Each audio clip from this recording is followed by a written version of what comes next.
somos o país que mais preserva o meio ambiente. Nós preservamos mais que todo mundo. Nós temos exemplo para dar para a Alemanha, inclusive, sobre meio ambiente. Afinal de contas, o Brasil nada deve para o mundo no tocante à preservação de meio ambiente. Bolsonaro está querendo reescrever não apenas a história da ditadura brasileira. Sua peculiar capacidade interpretativa também atinge o meio ambiente. O presidente e sua equipe estão repetindo insistentemente que o Brasil é um líder de preservação ambiental. Mas essa interpretação conflita grosseiramente com os diagnósticos ambientais de maior credibilidade científica do planeta.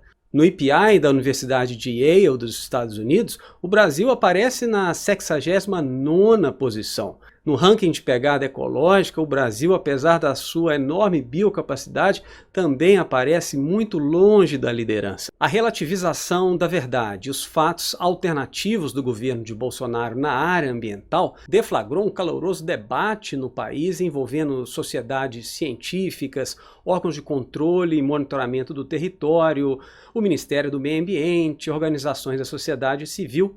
E um dos principais atores nesse debate é o Observatório do Clima, que é uma rede que integra diversas organizações da sociedade civil que estão trabalhando em prol do fortalecimento das políticas ambientais e climáticas brasileiras. Uma das principais armas do Observatório do Clima é justamente a evidenciação da verdade. Dentre os seus principais projetos e produtos estão mecanismos de monitoramento de informações relacionadas ao clima, como gases de efeito estufa, uso de energia e, mais recentemente, informações relacionadas à ocupação do território brasileiro. O Observatório do Clima foi o idealizador do MAP Biomas, que é uma plataforma digital online de georreferenciamento que está revolucionando a compreensão do brasileiro sobre o seu próprio território. Uma outra recente iniciativa em prol da verdade do Observatório do Clima é o agromitômetro.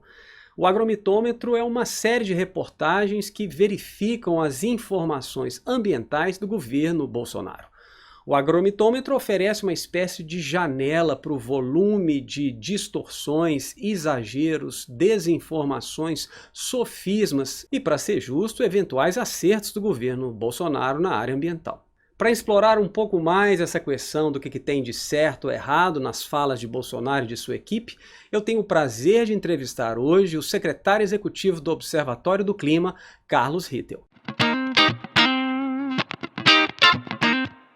Carlos Rittel é formado em Administração de Empresas pela FGV e tem mestrado e doutorado na área de Biologia Tropical e Recursos Naturais pelo INPA. Carlos é uma das principais lideranças ambientais na área de mudanças climáticas, tendo participado ativamente na construção das nossas principais políticas nessa área. Como secretário executivo do Observatório do Clima, Carlos Rittel se tornou uma das principais vozes de oposição às inverdades ambientais do governo de Jair Bolsonaro.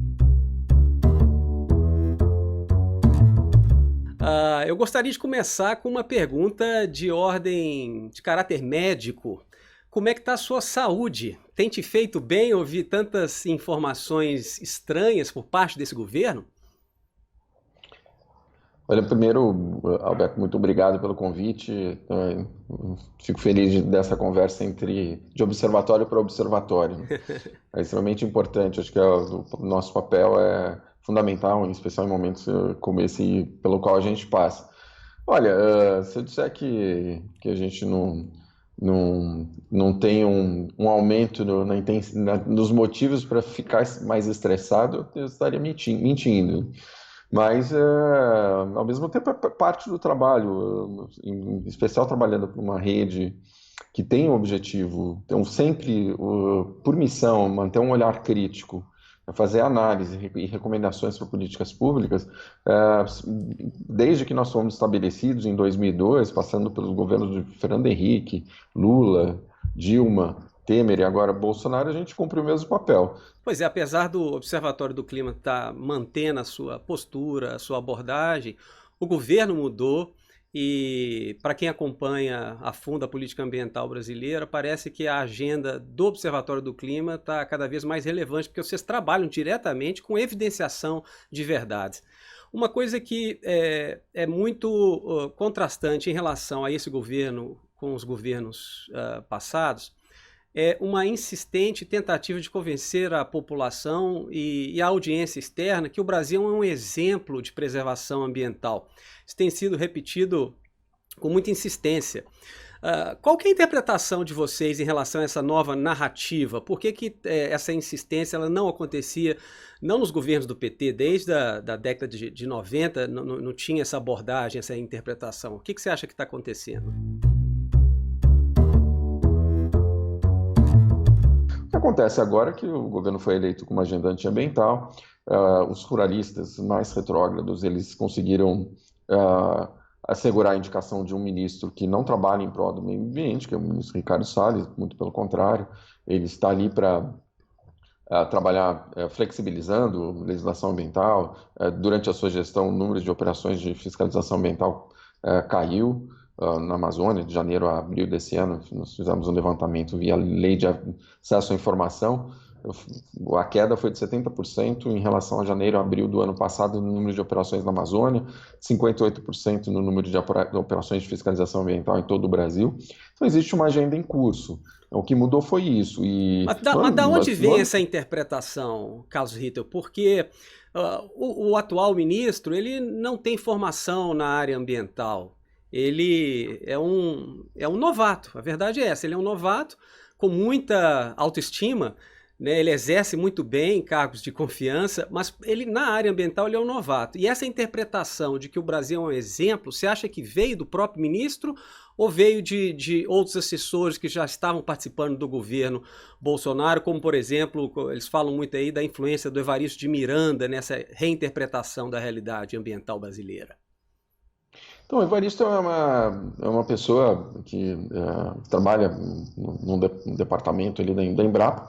Ele produz alguns dados e, na análise desses dados, ele usa esses dados de uma forma muito particular. Ele, por exemplo, quando fala de unidade de conservação no Brasil, e dizendo que boa parte do território brasileiro é coberto por unidade de conservação em terras indígenas, ele busca afirmar que não se produz nada nessas áreas, que todas essas áreas seriam um impedimento ao desenvolvimento de atividades econômicas, o que é uma tremenda inverdade. Por exemplo, as áreas de proteção ambiental, as APAs, elas são muito permissivas. Na Brasília, você não está em Brasília agora, mas se estivesse, estaria dentro de uma APA. Boa parte do território do Distrito Federal é uma área de proteção ambiental. E ele, de fato, foi uma pessoa que, infelizmente, durante o governo de transição, ele acabou predominando a sua influência ante um grupo de atores dentro do próprio governo que defendiam que a ciência fosse respeitada. Você tinha pessoas como o Ismael Nobre, né, um pesquisador do INPE, e mais uma série de cientistas envolvidos tentando convencer o então futuro presidente de que seria importante a orientação da ciência para aquilo que se fazia em matéria de meio ambiente. Eles acabaram sendo alijados em determinado momento e prevaleceu um peso do Evaristo de Miranda, e junto veio o Ricardo Salles. Ricardo Salles é uma pessoa como você disse, com curta trajetória ambiental. Ele passou pela Secretaria de Meio Ambiente no estado de São Paulo, e a gente pode dizer que no seu currículo o fato mais marcante em matéria ambiental é uma condenação. Foi condenado por improbidade administrativa em São Paulo, em função de decisões que permitiam a intensificação de atividades econômicas dentro de unidade de conservação paulista, entre elas a mineração, algo que o governo federal vem fazer. Então ele serve bem aos interesses do governo federal. Esse negacionismo que o Evaristo traz, ele é um negacionismo que não é novo. Agora, se os ruralistas participavam do governo e traziam esse discurso de que o Brasil protege mais florestas de todo mundo, e com muita base nos dados distorcidos do Evaristo, eles agora são o governo, né? Eles conseguiram fazer 2 ministros, da Agricultura, a ex-presidente da bancada ruralista, a ministra Tereza Cristina, e o Ricardo Salles, que até algum tempo atrás foi diretor jurídico da Sociedade Rural Brasileira. Eu brinquei com você na primeira pergunta sobre a questão da saúde, porque apesar de dessas distorções, exageros, e uma coisa que a gente, como acadêmico, a gente observa muito, Carlos, é a confusão entre correlação e causalidade. Eles usam o tempo todo que o fato de ter restado uma cobertura vegetal proporcionalmente grande no Brasil significa que isso foi uma causa das nossas políticas e das nossas ações, né? Então, esse tratamento equivocado da informação, para a população, porém, não é necessariamente percebido. E aí a gente vê essas pesquisas de opinião sobre o desempenho da área ambiental do governo Bolsonaro, que dá a entender o seguinte, que parece que grande parte da população brasileira está confiando nas palavras do governo, está interpretando que nós somos um exemplo e que nós temos que rever as nossas prioridades, as nossas governanças ambientais nas suas mais diversas escalas. Queria perguntar um pouco sobre meia-culpa.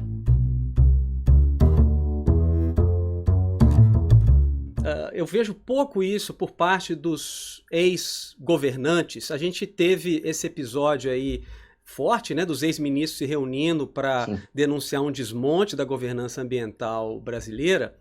Mas o que você acha? O fato de o Brasil ter feito poucos diagnósticos ambientais, no sentido de esclarecer e popularizar esses diagnósticos ambientais para informar a população sobre em que medida que as nossas ações estão se refletindo no território, isso não foi, de certa forma, uma munição para essa visão, para esses fatos alternativos e distorcidos da realidade? Olha, talvez sim, eu acho que faltou talvez um esforço de comunicação muito grande, eu acho que de todos, embora assim, de diferentes momentos houvesse até dentro do Ministério da Educação uma área responsável pelo avanço da educação no Brasil. A área essa que foi extinta no início do governo Bolsonaro. Acho que existe esse desafio acho que houve sim falhas de comunicação, mas também não se pode dizer que as falhas elas decorrem única e exclusivamente daqueles que ocuparam a pasta do Ministério do Meio Ambiente. O Ministério do Meio Ambiente sempre foi, em muitos dos governos, uma área mais frágil, com menos recursos, com menos suporte, e não aquela que era a protagonista de governos, né? A gente talvez tenha tido dois grandes momentos ao longo dos últimos muitos governos, desde do Fernando Henrique, em que se falou sobre o meio ambiente. Acho que foi no início do governo Lula, quando ele indicou a Marina Silva, com toda a sua trajetória, para ser ministra do meio ambiente, e agora, infelizmente, por outras razões, a gente talvez nunca tenha falado tanto sobre o meio ambiente, por conta da agenda com a qual foi eleito o presidente Bolsonaro, uma agenda antiambiental, e agora com a implementação dessa agenda em curso. Há um ano a gente estava preocupado mais com a manutenção do Ministério do Meio Ambiente. Hoje a gente está, e eu acho que o trabalho do Observatório do Clima e o agromitômetro tem ficado mais preocupado não com a extinção do Ministério, mas com a agenda do Ministério. O governo tem tentado convencer a população que o problema ambiental do Brasil está nas cidades, no ambiente urbano. O problema ambiental está nas cidades. Então, para dizer isso com todas as letras. A agenda ambiental urbana, que é a questão de meio ambiente mais importante do Brasil hoje. Enfim, os temas da agenda de qualidade ambiental urbana, prioridade número 1. O grande problema do meio ambiente no Brasil, a agenda de qualidade ambiental urbana. Prioridade número 1 do Ministério nessa gestão, a agenda de qualidade ambiental urbana. E repete isso o tempo todo. Qual que é a opinião do Observatório do Clima sobre essa tentativa de reinterpretar as prioridades do Ministério do Meio Ambiente?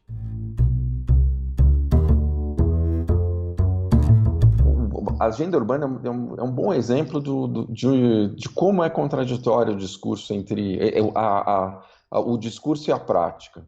Dois exemplos. Quando ele fala de agenda urbana, ele cita a qualidade do ar. Ou três exemplos. Qualidade do ar.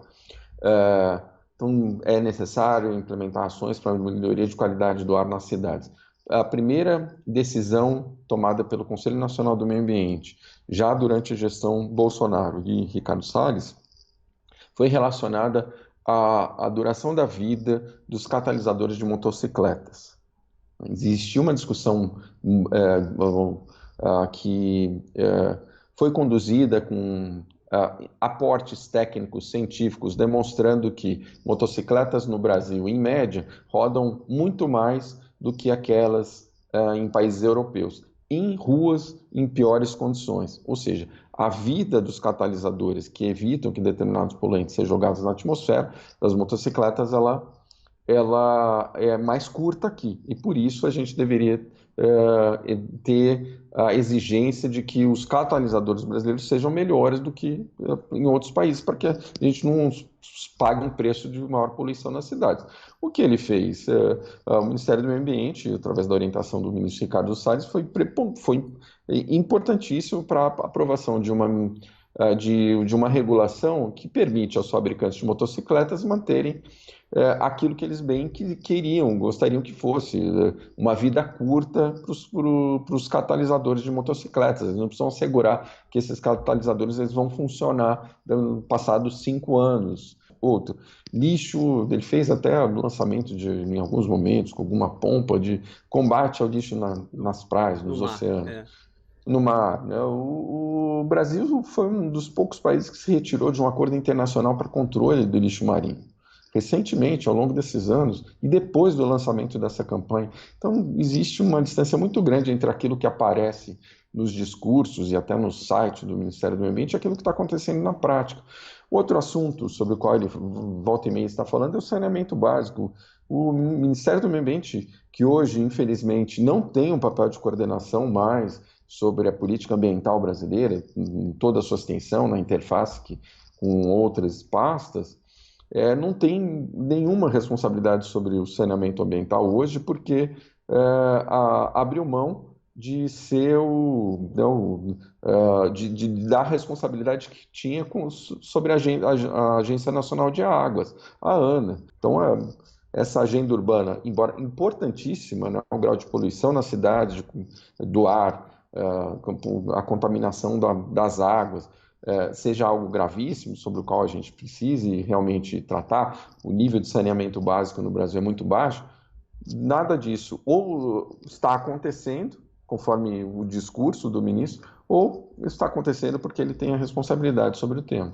Agora, eu imagino que se o ministro estivesse nos ouvindo agora, caso ele venha ouvir, ele vai provavelmente discordar de muita coisa que a gente está falando em relação à interpretação das ações do governo dele. O ministro recentemente esteve no Senado, por ocasião da comemoração do Dia do Meio Ambiente. Eu estava lá naquela Você estava lá. Sessão, e eu falei naquela sessão após a saída do ministro. Eu vi até o Randolfo Rodrigues falar, e depois eu não assisti mais. Isso aí. Mas me chamou... Os políticos falaram primeiro, depois vieram os representantes da sociedade civil, inclusive de povos indígenas. Que bom, Carlos, porque olha, aquele dia foi muito impressionante, porque o discurso do ministro foi muito no sentido de mostrar que o que a gente tem falado, fala a gente, os pesquisadores, quem trabalha com geração de conhecimento ambiental, que a gente estava sendo injusto, que o governo não estava fazendo nada do que a gente estava falando, né? Assim, essa abordagem negacionista ou de contraponto. Em relação às mudanças climáticas, o governo, no caso específico do meio ambiente representado aqui pelo ministro, não nega a existência de mudanças climáticas, ao contrário, também não é objeto da nossa intenção extinguir as unidades de conservação, também não corresponde a versão ao fato. E a frase que tem sido dita do desmonte é absolutamente inverídica. Ao contrário, o desmonte foi herdado. Inclusive, amanhã será lançado a ferramenta do MapBiomas, que foi construída conosco. Não é uma iniciativa que se pôs à margem. O MapBiomas fez um trabalho bem feito e que se concluiu nesse último tempo em parceria com o IBAMA. O que me fez refletir sobre a genuinidade das palavras. Você acha que há uma falta de capacitação científica, falta de informação, ou há uma deliberada tentativa de mudar a opinião pública para favorecer uma agenda tácita do governo? Não, de fato isso existe, e usa-se diferentes estratégias, desde mamadeira do WhatsApp à desinformação generalizada, ao negacionismo. Por exemplo, quando o presidente Bolsonaro ele diz que conversou com a chanceler Angela Merkel, com o presidente Emmanuel Macron, e os convidou para ir de Manaus a Boa Vista, e que eles não iriam encontrar um único quilômetro de desmatamento. Isso não corresponde ao que a própria Agência Espacial Brasileira, o INPE, o Instituto Nacional de Pesquisas Especiais, que monitora o desmatamento, ele demonstra. Nós temos mais de 200 quilômetros de desmatamento próximo a esse trecho entre Manaus e Boa Vista, que é cortado por uma rodovia chamada BR-174. Ele disse que na Europa não existe florestas, enquanto aqui a gente tem floresta demais. Não é verdade. Na Europa, nas últimas décadas, recuperou quase 100 mil quilômetros quadrados de florestas, né, de 1990 até 2015, e enquanto que o Brasil, nos últimos 30 anos, perdeu basicamente uma Alemanha, Alemanha, duas Alemanhas, aí, uma Alemanha e mais outros países, né? Então a gente desmata, a gente é muito privilegiado pelo fato de ter a floresta amazônica, né? E boa parte dela está dentro do território brasileiro. A gente tem o privilégio de ter, então, a maior biodiversidade do mundo, a maior bacia hidrográfica do planeta, mas a gente está desperdiçando isso. O presidente Bolsonaro, nesses últimos dias, disse, por exemplo, que países estrangeiros têm o poder de demarcar terras indígenas aqui no Brasil, através da atuação de organizações não governamentais. Isso é uma falácia. De fato, isso é uma responsabilidade do poder público, do Ministério da Justiça, que ele tenta e ainda força a transferência desse mandato para o Ministério da Agricultura, para estar sujeito aos interesses dos ruralistas.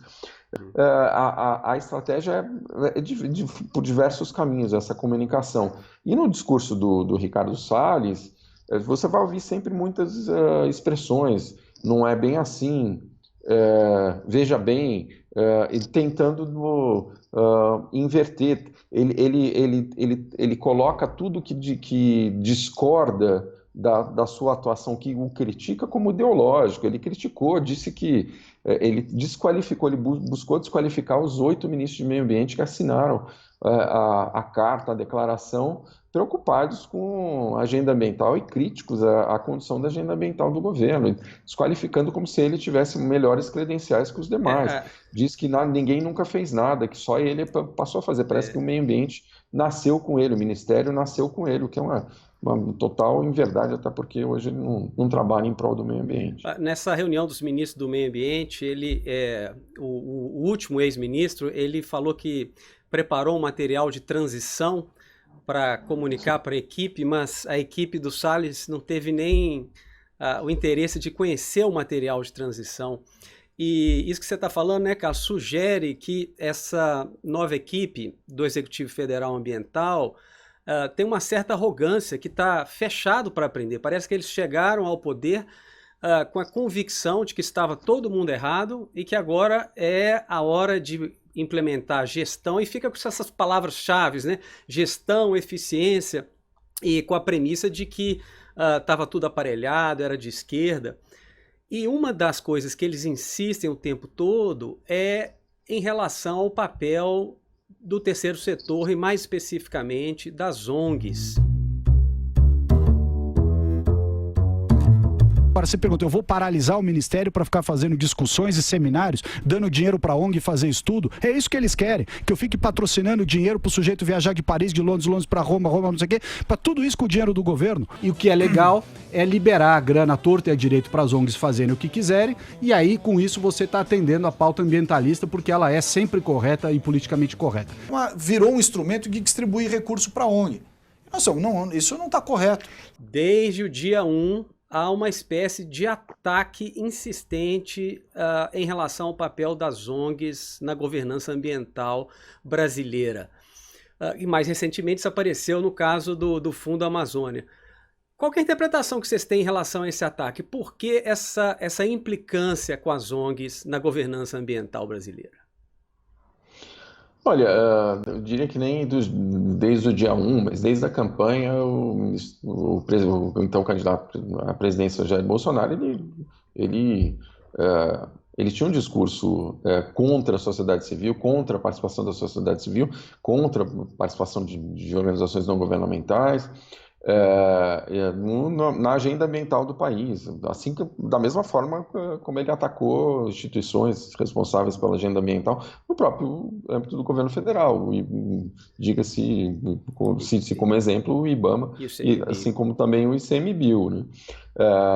Existe uma tentativa de desqualificar, de desqualificar as organizações da sociedade civil, tentar reduzir seu acesso a recursos, como forma de manter um olhar, um poder menos crítico dessas organizações diante de tudo que o governo tinha de intenção.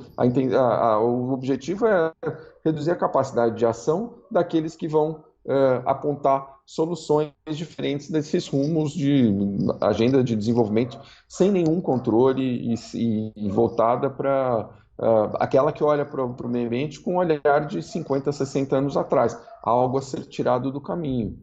Então, de fato, os objetivos são esses, é reduzir a capacidade de ação de quem se organiza em meio à sociedade civil para enfrentar problemas e muitas vezes está onde o Estado não tem capacidade de atuar. Ô Carlos, eu queria te agradecer muito. Eu vou colocar aí na página do YouTube as reportagens do Agromitômetro, e o pessoal tem que conhecer o trabalho do Observatório do Clima. Eu falo muito para os meus alunos, né, que eu sou um pessimista a curto prazo, mas um otimista a longo prazo. As inverdades, elas tendem a não sobreviver a longo prazo. E nesse sentido que eu tenho muita convicção que o trabalho do Observatório do Clima é muito perene. Muito obrigado também pela oportunidade, Alberto. A gente fica à disposição, acho que essa conversa é extremamente importante. A gente vai seguir no trabalho, na luta diária para que a gente consiga avançar na agenda de clima com a qual a gente trabalha e os diversos temas com os quais isso se relaciona. Não é algo não é algo do prazo de um mandato de qualquer governo, seja ele qual for. É uma agenda de longuíssimo prazo. A gente vai conviver com as consequências das mudanças climáticas por centenas, talvez milhares de anos no planeta. A gente vai continuar seguindo aí nessa luta. A gente convida a todos aí, eu convido a todos a conhecer o nosso site, nossa plataforma de dados sobre emissões de gases de efeito estufa, o MapBiomas, que mapeia o uso da terra e mudança de uso da terra no Brasil, desmatamento, e todo o trabalho das diferentes organizações do Observatório do Clima, que é do interesse aí de a gente avançar numa agenda de desenvolvimento sustentável, com ganhos para a conservação, para o clima e para a qualidade de vida de todos nós. Te agradeço de novo, Alberto. Grande abraço, Carlos. Tchau, tchau. Grande abraço. Obrigado.